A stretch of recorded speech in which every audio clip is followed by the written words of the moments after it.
Hi everyone, I'm Tobias, and today I will give an overview over the state of optimization remarks in LLVM and show some of the improvements we've been working on over the last couple of months. I realize not everyone has used or even heard about optimization remarks before, so I want to start off with a small motivating example. Optimization, especially a complex one like vectorization, can have a huge impact on performance, depending on whether the optimization actually fires or not. For example, you might write a simple loop that does a calculation over a range of values like this, and then performs a reduction over the result. There are now a lot of factors that determine whether the compiler can actually vectorize this loop or not. And the question we are asking here is, how can we find out if the compiler is actually able to vectorize the loop? And if not, why does it fail? One option, of course, is to just look at the generated assembly output, but this can get quite tedious and is especially tricky for vectorization because you might even see some SIMD instructions inside the loop. Even though the loop itself hasn't been fully vectorized, it might just be some SLP vectorization going on, for example.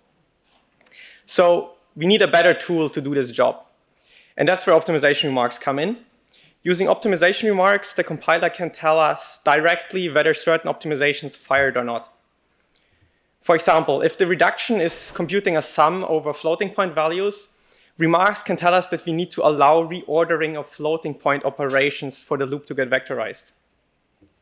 Another example is if, for example, the reduction function is defined in a different translation unit, this could prevent it from getting inlined, and we also cannot vectorize call instructions, and this is what this remark tells us in this case. Remarks have been around for quite a while, but we don't really use them much because they are still a little cumbersome to use. First, most remarks are not as actionable as the first example I've shown. And second, you kind of need to know magic flags you need to pass to the compiler to discover the information you're actually interested in. So if you don't already know what you're looking for, you're somewhat forced to just generate all remarks. This is possible, and we have a nice tool called opt_viewer, which allows you to inspect all those remarks. This is just a Python script that shows remarks interleaved with the source code in the form of an HTML page. And the problem here is that even in the simple function, we are completely flooded with different remarks, and most of them are not immediately useful for us. So unfortunately, beyond small code snippets, it's currently quite difficult to gather actual performance insights using remarks. In this talk, I therefore want to give some more background on these challenges and then show some of the improvements we've been working on. Remarks were originally designed as some sort of third diagnostic class to give feedback to the user from the optimizer and from the backend. However, these diagnostics tend to behave more like telemetry than actual diagnostics, because unlike errors or warnings, if you see a remark in your code, you can't usually fix them. They are more designed to collect data about what the compiler is doing, so they're inherently very large volume compared to errors and warnings. This is also reflected by the fact that we have multiple different types of remarks.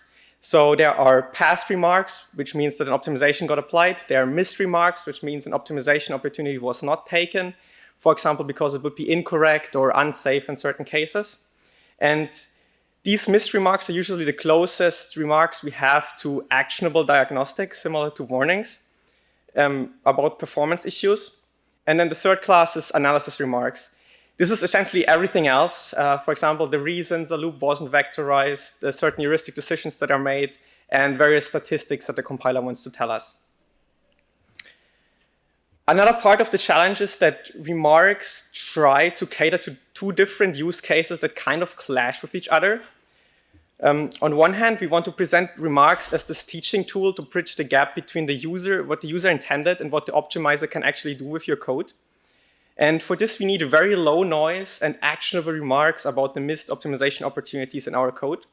So the user can better understand which optimizations failed, why, and based on this information, how they can guide the compiler towards better performance. For example, by communicating certain program invariants, providing certain assumptions, or overriding heuristics that the compiler might employ using pragmas, for example. On the other hand, most of our remarks were added by compiler engineers, for compiler engineers, most to debug optimization passes. And here we really want all the data we can get our hands on. We want this to tune heuristics, understand regressions, and estimate the impact of new optimizations. In particular, we want to be able to track remarks for real-world projects in our CIs, so we can analyze how the compiler changes across different revisions of the compiler, so we can flag potential regressions. The main takeaway here is that we need to improve our tooling so we can actually show each user the piece of information they are interested in. And to do that, I first want to take a closer look at how we actually get remarks out of the compiler. Remarks are just key value pairs. They have a name, they contain the path name and the function name where they were emitted, and a bunch of arguments, which can, for example, be strings. We have 3 different ways to output the remarks. First is through a diagnostic handler that passes them back to the front end, and then the front end can do whatever, for example, print them as diagnostics. We can also stream remarks to YAML files for later processing, and there's a similar other format, which is a bitstream format, which also allows you to store the remarks in a file. And this bitstream format is more compact than the YAML representation. So you usually get 1 remarks file per translation unit. At least that's what Clang, for example, does. And all the serialization infrastructure is part of LLVM itself, but is set up through front-end flags. So below each of these formats, you can see how you can enable them in Clang. Optionally, you can also filter for remarks or filter remarks for specific passes using regular expressions. And the names that you have to pass here are the debug type macros you can find in the pass.cpp file. And it's not the name that you use from the pass manager, so you have to be careful there. Based on these different formats, we now have different tools to generate, process, and display remarks.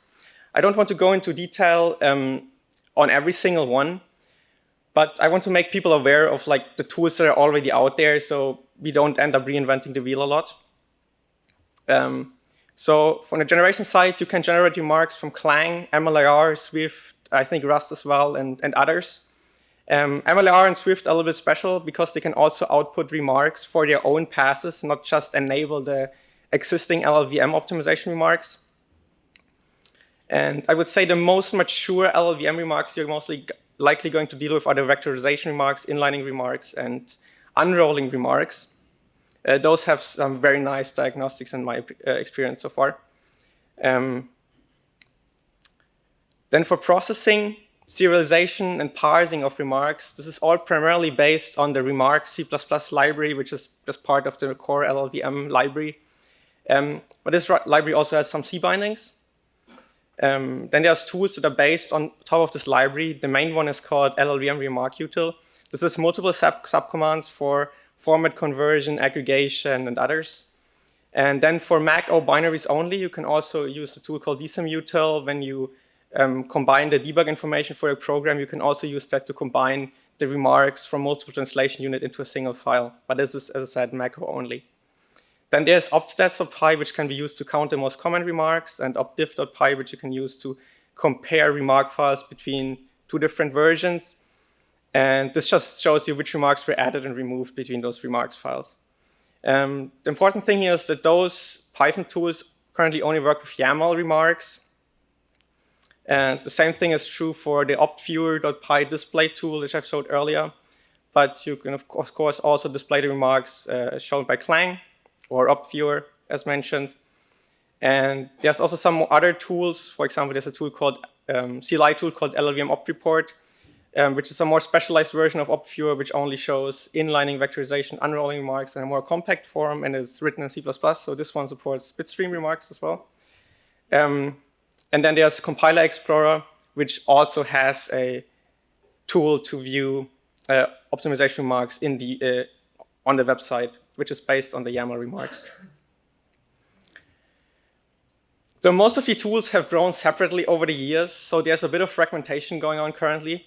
And especially bitstream remarks are not being widely supported. And this is kind of a pain point for just using all this infrastructure. So therefore, as a first step, we wanted to make the bitstream remarks a first-class citizen in our tooling. And we've invested some time overhauling the bitstream remarks. The main reason for this is scalability, because YAML files quickly become prohibitively large. So we are talking gigabytes of YAML for a single code base, or like hundreds of gigabytes if you dump multiple projects from a CI. And the bitstream format is just 10 to 20 times smaller than the YAML format. When we started out, the bitstream remarks had a lot of issues. The primary one being that they were only really supported on Mac O. Reason being that the format required storing a string table in the object file itself. This also meant that we weren't able to use the bitstream remarks with tools like opt, which don't generate an object file directly. We therefore did a major overhaul of the bitstream remarks infrastructure. So bitstream files are now completely standalone. There's no more dependency on the object file, and they essentially act as a drop-in replacement for YAML now. So when you're parsing remark files, we now auto-detect if the file is YAML or bitstream.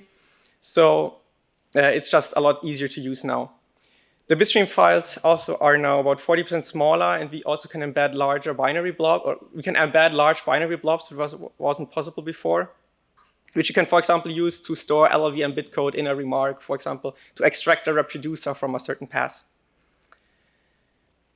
To remove the dependency on the object file, we sadly had to change the API of how you enable remarks, though, because we now need to more carefully manage the lifetime of the remarks file. So when setting up remarks, you now receive a special file handle that you just need to keep alive until you're done emitting all remarks. You can find more details on the documentations for this function. Now that we can actually use bitstream remarks, we need some basic tooling. For example, the first thing we've added was a filter command to LLVM remark util. And as the name implies, it allows you to filter remarks based on function, path, remark, type, and other things. The filter flags are documented just in --help, and they also all have a version that accepts a regular expression for more complex filtering. You can also use this tool to automatically convert between different file formats, because we always try to detect the correct format based on either the magic numbers in the file or the file extensions you pass, for example, to -o. You can also use this tool to merge multiple remarks files into a single remarks file if you cannot use dsym-util, for example, because you're using ELF. And there's also the exclude flag, which you can use to invert the filter, so you are not filtering for remarks, you're excluding the remarks you're filtering for. And you can also duplicate and sort remarks using this tool. Then, to help us deal with the information overload from all these different remarks, we've introduced a tool to summarize remarks. This tool is more of a generic harness where you can easily add new aggregation strategies without lots of boilerplate. And so adding new strategies is as simple as implementing the summary strategy interface. And you just need to implement 3 functions. You get past the remarks, and you can just easily filter and aggregate stuff. Currently, we only have one strategy implemented, which is called inline callies. And inlining remarks are emitted per call site, so they quickly become very overwhelming. And this strategy kind of overcomes that by summarizing inlining statistics per callie. The nice thing is having this as a post-process tool, which allows us to summarize inlining statistics across translation units, which makes it easier to see like where definitions weren't available, for example, and what were the reasons in the entire program why things weren't inlined. This tool just outputs normal remarks, so you can plug them back into opt viewer after running it through the tool. And you also get info about the cost of the least and most profitable call sites throughout, just to ease debugging of inlining issues. We've already used this particular feature to discover and pinpoint an inlining issue where standard bit set compiled to some really slow code. And as I said, contributions to this are very much welcome. It is very easy to implement new strategies, and I think there's a lot more opportunities to add new summary strategies. And this is something that's, I think, very easy to get started with. So I would appreciate if people would contribute upstream to this tool. You can also select a keep mode, which allows you to specify which input remarks to retain in the output. For example, if you use --keep equals used with inline callies, this keeps all the original inlining remarks that your summary remarks are based on. So the best way to detect how compiler behavior changes between revisions is using LLVM statistics, because statistics have a much broader coverage than remarks. However, if you spot a regression in the statistics, it is difficult to troubleshoot which functions are the actual culprit. So to get the best of both worlds, we can now extract per function, per pass statistics into remarks. This works by transparently replacing the statistic macro that we currently use with a thread local implementation and some pass instrumentation hackery to emit the remarks. I want to note that this particular feature hasn't landed yet, and we still need to develop the aggregation tools and comparison tooling to make this really powerful. But the basic implementation is there on a branch. So you can see an example, for example, from SRA, the statistics of how many allocas were removed, for example. Furthermore, we're introducing a tagging system for remarks. This essentially allows you to assign multiple tags to each remark to group them based on certain properties. For example, we can have tags to differentiate if a remark is actionable for compiler users, or if it's more statistic-like for compiler engineers. We can also group remarks that are related to like a category of optimizations like inlining, vectorization, or loop optimizations. And this whole system is designed to be extensible, unlike the remark types. So users of the remark infrastructure like the Swift frontend can introduce their own custom tags. And this whole system kind of exists orthogonally to the remark types. They're just like past, missed, and analysis. There has been an attempt to introduce classes of remarks before using subtyping of these other types like analysis and missed and past, which look like analysis FP compute and analysis aliasing. But this requires a lot of boilerplate, and you end up essentially needing to add the Cartesian product of all the different tags you want as types. So we've decided to go with a more extensible tag-like system. So how's the implementation side of that? I've already added support for storing tags in the remarks. So what's next? There's still some more upstreaming to do. The current version of what I'm doing is living on this branch. And some of the things that still are on this branch and haven't landed yet are the bitstream size improvements, the statistic remarks, and the tag serialization and parsing parts. But everything should land over the coming weeks. And once everything is in, we can then expose the tags to the optimization remark emitter API, so we can start adding tags to all of our remarks. Based on the tags, we can then add warning-like groups, so the remarks are just easier to enable and filter. For example, we could have like a -r vectorized tag, which just enables all vectorization remarks. So you don't have to dig through the source code to find out which debug type you need to pass to Clang. So hopefully the final payoff of all this work will be that we are able to implement a really nice diff tool that is aware of the tags. So for example, when something is tagged as a statistic, this diff tool could subtract the values of the statistics. And this should give us a really nice one-shot way to see what changes between compiler revisions. Another thing that is would be nice to have are Python bindings for lib remarks, so we can get native support for bitstream remarks and optviewer. And I actually already have a working prototype of the bindings in this branch as well. So if you check out the branch and run optviewer with bitstream remarks, it should just work. All right. So in summary, I want to say that remarks are an important feature to close the feedback loop between the compiler and the developer. But we are running into some challenges, especially like how do we extract the specific information that a specific user needs. And in my opinion, the best way to do this is to just continue working on the infrastructure and tooling and adding more actionable remarks. So over time, all this infrastructure will improve. And we have all these little bits of pieces in our sandbox where we can analyze compiler regressions, for example, with. So what have we done so far? The bitstream format is now a drop-in replacement for YAML. We have a couple new tools, filter and summary. We can now dump statistics per function per pass using remarks. And going forward, I hope that the remark tags will help us improve the organization, filtering, and diffing infrastructure we have for remarks. And as I said, one last time, contributions here are very welcome. And this is like very large piece of infrastructure that hasn't been maintained in a long time. So if you could gather some people to just continue improving our developer experience for our users and, of course, for us, also for ourselves, that would be awesome. All right, thank you, everyone.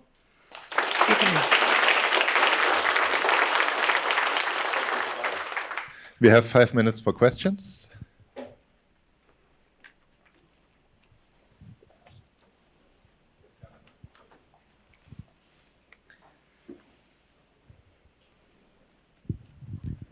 Thank you for your great talks. I have a love-hate relationship with the optimization remarks, especially the scalabilities.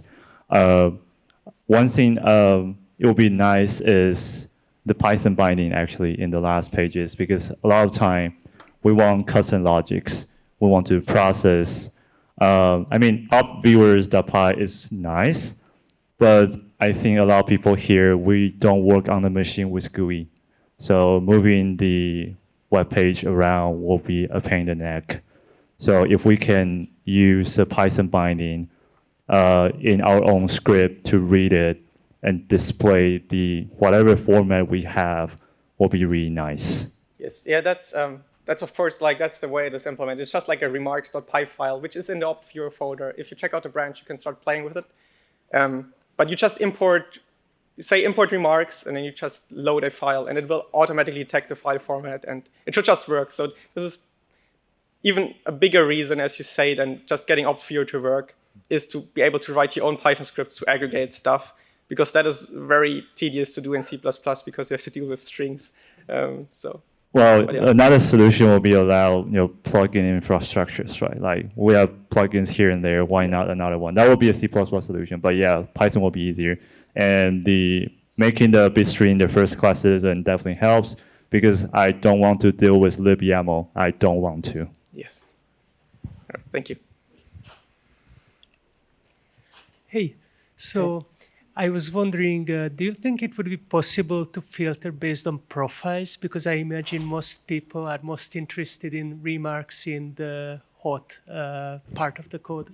Yeah, so there is some integration with remarks with the profile-guided optimization infrastructure. So you can, there's a flag which allows you to enable the hotness from the PGO data to be added to the remark. I haven't really played with this yet, because I personally find that I will just be looking in a profiler like perf, and then I just open up the remarks for that specific function. But I think it would definitely be nice to have a direct tool, for example, where you could add input a perf profile, input the remarks, and you just get remarks that are filtered by performance. So you don't have to go through the PGO infrastructure to do that. Thanks. It works great. Okay. Thank you. This is very great, because I ran like all of Android and all the optimization remarks, and personally YAML took like hours. So that would be great. Anyway, when I was watching you talk, I was wondering if you have ever considered, like you said, feedback loop, like kind of a pragma that says like this should not be a missed vectorizer or something like this. Like I write a loop and I'm like, I always want this vectorized. Yeah, there's like, I think #pragma enable vectorize, which kind of disables. No, like kind of you assert you don't want to see a missed optimization in this block. If you had thought about this. Like I write a loop, I'm like, I always want this to vectorize. I think this will vectorize. So there's a way you can get like a compiler error if stuff fails to vectorize. I don't know off the top of my head how to enable that, but I think that is there, yeah. Okay. All right, one last question. Yeah, so in the beginning, you pointed out that discoverability has been a kind of a problem with optimization remarks, and that was my experience as well, at least with the Swift compiler. Like I was just, enabling all remarks to see, okay, does this have what I need, or is there something that I don't know that exists? So until these features land, like what is do you have a recommended, say maybe workflow or strategy for discoverability? So it's not there yet, but I really hope that having these tags will allow you to enable only the actionable and performance relevant remarks using a symbol, for example, -r actionable flag in Clang, which we don't have yet, but would be nice and to have. And adding the tags will allow us to implement this very easily on existing infrastructure. And once that is in, I would probably say that that is like the most preferred way to actually enable the remarks, if that answers your question. But currently, what I always do currently is I just dump the YAML or bitstream remarks. I look in a profiler which functions are hot, and then search for those functions. All right, so I guess I have to make the most use of OptViewer and all those scripts to help myself with that. All right, thank you. Thanks. Let's thank the speaker again.